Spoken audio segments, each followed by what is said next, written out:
ఓం శ్రీ గురుభ్యో నమః. అందరికీ నమస్కారం. శ్రీ గురు టీవీ ఆలయ దర్శినికి స్వాగతం. ఈరోజు మనము భారతదేశ నలుమూల నుంచే కాకుండా ప్రపంచంలోని వివిధ ప్రాంతాల నుంచి తరలివచ్చి ఎంతో ఆసక్తితో చూస్తున్న ప్రయాగరాజ్లోని మహాకుంభమేళా విశేషాల గురించి తెలుసుకుందాం. మేము నివాసం ఉండే ప్రపంచ ప్రఖ్యాతిగాంచిన తిరుపతి క్షేత్రం నుంచి హైదరాబాదుకు ట్రైన్లో వెళ్ళాము. అక్కడి నుంచి కొంతమంది ఆత్మీయులతో కలిసి రోడ్డు మార్గాన బయలుదేరి దాదాపు 1700 కిలోమీటర్లు 1.5 రోజు ప్రయాణం చేసి ప్రయాగరాజ్కి చేరుకున్నాము. తెలంగాణ, మధ్యప్రదేశ్, ఉత్తరప్రదేశ్లోని ప్రయాగరాజ్కు వెళ్ళేటప్పుడు మధ్యప్రదేశ్ రాష్ట్రంలో జబల్పూర్కు దగ్గరలో ఒక చోట ఒక మహాత్ముడు ప్రయాగరాజ్లోని కుంభమేళాకు తరలి వెళ్ళే భక్తుల కోసం ఉచితంగా టెంట్స్ ఏర్పాటు చేసి మంచాలు, చలికి తట్టుకునే దుప్పట్లు, త్రాగునీరు అరేంజ్ చేశారు. మేము కూడా రాత్రి అక్కడ హాయిగా విశ్రాంతి తీసుకున్నాం. ఆ దాతను మరియు వారి కుటుంబ సభ్యులను ఆ దేవదేవుడు ఆదిదేవుడైనటువంటి శ్రీ శివయ్య ఆశీస్సులు వారికి ఎల్లవేళలా ఉండాలని మనసారా కోరుకుంటున్నాం. విశ్రాంతి తీసుకొని మేము వంట చేసుకుంటూ తీసుకెళ్లిన వంట సామాగ్రి దారిలో ఒక రైతు పొలం దగ్గర మధ్యప్రదేశ్ రాష్ట్రంలో ఆగి వంట చేసుకొని తిని తిరిగి బయలుదేరాం. ఆ రైతు కుటుంబం మమ్మల్ని ఎంతో ఆప్యాయంగా పలకరించారు. ఆ రైతు దగ్గర కొన్ని కూరగాయలు కూడా కొన్నాము. మరలా బయలుదేరి మా ప్రయాణాన్ని మొదలు పెట్టబోతున్నాం. ఇక్కడ నుంచి 5 గంటలు అంటే దాదాపు 300 కిలోమీటర్లు దూరంలో ప్రయాగరాజ్ ఉంది.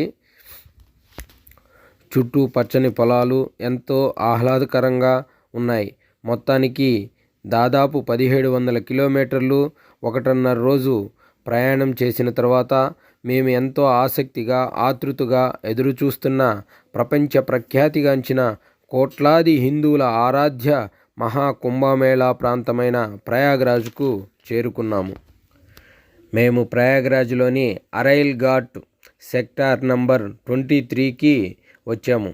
సంగమం వెళ్ళే మార్గానికి దగ్గర ప్రదేశం ఈ అరైల్ ఘాట్. ఇక్కడి నుంచి సంగమం ఘాట్ దగ్గరగా వెళ్ళటానికి బయలుదేరాము.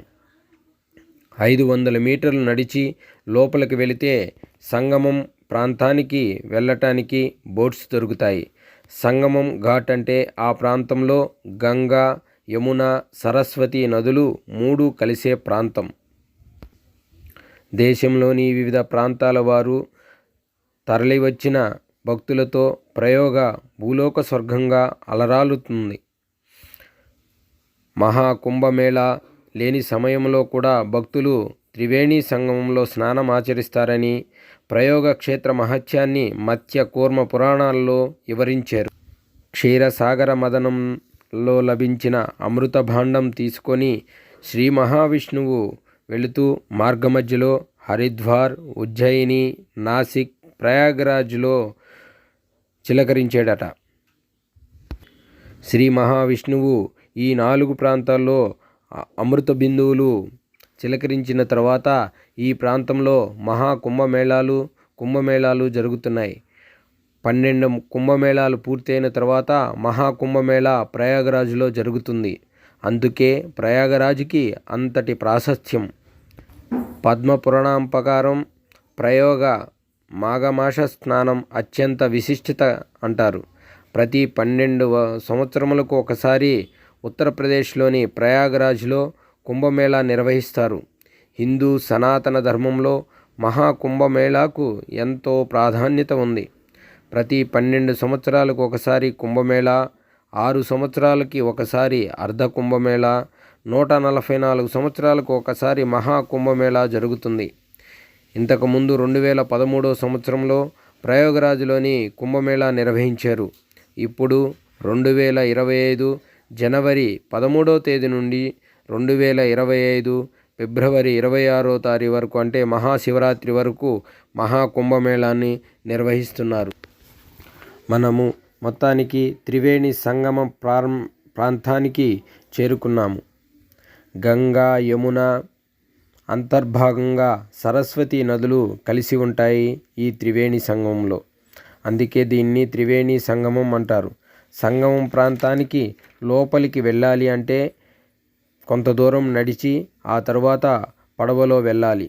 మనిషికి 400 రూపాయల దాకా ఛార్జ్ చేస్తారు. మనము త్రివేణి స్నానం పూర్తి అయ్యాక తిరిగి తీసుకొని వచ్చి ఒడ్డున వదులుతారు. మేము వెళ్ళిన చోట రద్దీ చాలా తక్కువగా ఉంది. కొంత దూరంలో అయితే విపరీతంగా రద్దీ ఉంది. అక్కడకు ఎక్కువ విఐపీలు వస్తుంటారట. మేము వెళ్ళినప్పుడు సామాన్యులను కూడా అనుమతించారు.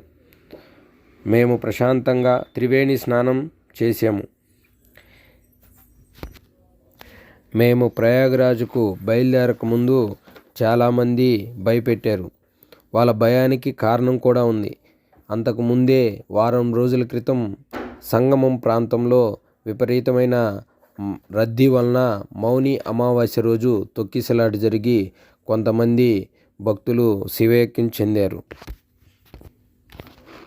మేము కూడా కొంతమంది ఆత్మీయుల మాట విని మొదట భయపడ్డాం. కానీ ఆ శివయ్య మీద భారం వేసి ఆయన అనుమతి లేనిదే ఏదీ జరగదని నమ్మి బయలుదేరాము.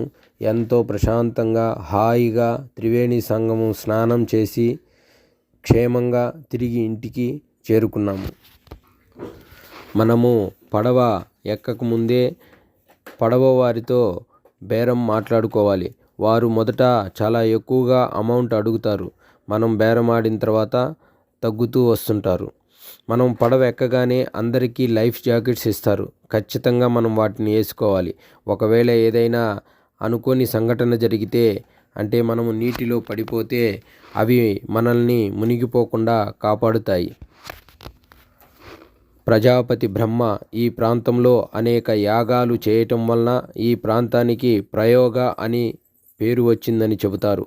ప్రయాగరాజ్ అని పేరు పలకరించిన మాత్రాన సకల పాపాలు తొలగిపోతాయని భక్తుల నమ్మకం. త్రివేణి సంగమంలో స్నానమాచరించి మోక్షం కలుగుతుందని శాస్త్రంలో వివరించారు. ఇక్కడ పితృకార్యాలు నిర్వహిస్తే పితృదేవతలకు ఉత్తమ గతులు కలుగుతాయని, వంశాభివృద్ధి కలుగుతుందని భక్తుల ప్రగాఢ విశ్వాసం. ప్రయాగరాజ్లో దాన ధర్మాలకు 1,000,000 రెట్లు ఫలితాలు ఉంటుందంటారు. అందుకే ఎందరో రాజులు, చక్రవర్తులు తమ రాజ్యాలను, సంపదలను, సర్వస్వాన్ని దానం చేసి మోక్షం పొందారట. త్రేతాయుగంలో శ్రీరామచంద్రమూర్తి ధర్మపత్ని సీతమ్మ తల్లి మరియు లక్ష్మణుతో కలిసి భరద్వాజ మహర్షి ఆశ్రమాన్ని సందర్శించారట. ప్రయాగలోని త్రివేణి సంగ స్నానం తర్వాత మనము ప్రయాగరాజ్లోని కొన్ని ప్రదేశాలను తప్పకుండా దర్శించుకోవాలి. అవి ఏంటంటే ఎప్పటికీ నాశనం కాకుండా కల్పాంతం వరకు నిలిచి ఉండే అక్షయ వటవృక్షం, ఆదిశంకర మండపం, శక్తిపీఠంలో ఒకటైన లలితాదేవి మందిరం మొదలైనవి. ఇది శ్రీ గురు టీవీ ఆలయ దర్శనంలో భాగంగా ఈరోజు ప్రయాగరాజ్లోని మహాకుంభమేళా విశేషాలు. మరొక రోజు మరొక ఆలయ దర్శనంలో కలుద్దాం. అందరికీ నమస్కారం.